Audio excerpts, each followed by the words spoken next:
Day 25, in a nutshell.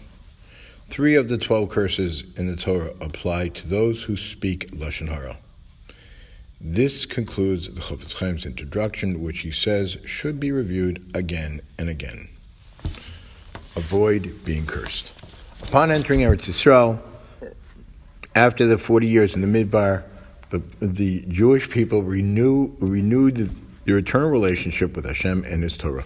They inscribed the entire Torah upon 12 huge stones. They offered korbanos, and they stood upon 2 mountains where they responded Amen to blessings and curses. Of the 12 curses that were uttered, 3 are related to the sin of Loshon Hara. Or makareya b'seser, curses one who attacks his neighbor in secret. As Rashi comments, this refers to someone who attacks his neighbor by speaking Loshon Hara about him without his knowledge. Or mashke iver b'derech, curse to the one who causes a blind person to go astray on the road. We have already learned that both one who speaks and one who listens to Loshon Hara has transgressed before a blind person. Do not put a stumbling block, which forbids us to cause another Jew to sin.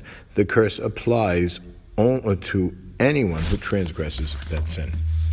If someone approaches Loshon Hara as something that is perfectly acceptable and therefore speaks Loshon Hara regularly, then Ara asher lo yakim es divrei haTorah zos, curses the one who does not uphold the words of this Torah, applies to him as well. This curse refers to anyone who does not accept upon himself to observe all 613 mitzvos.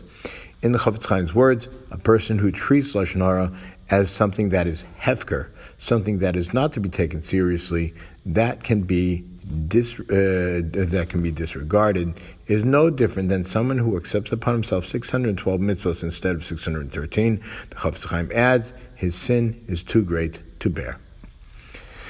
After listing 31 mitzvahs that can be transgressed through Loshon Hara, and the curses that apply to those who engage in it, the Chofetz Chaim concludes that Loshon Hara can bring out the worst in a person.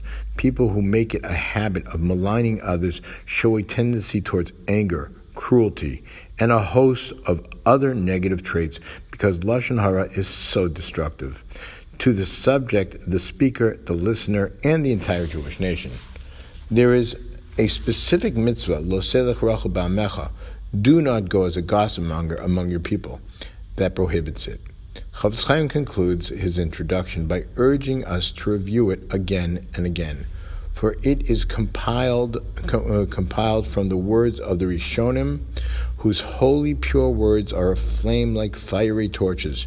Surely they guarded their tongues against Loshon Hara to the fullest extent possible. Therefore, their words have a powerful effect on those who read them. Again, in a nutshell, there are 3 of the 12 curses in the Torah applied to those who speak Loshon Hara. This concludes the Chofetz Chaim's introduction, which he says should be reviewed again and again. Have a very good day.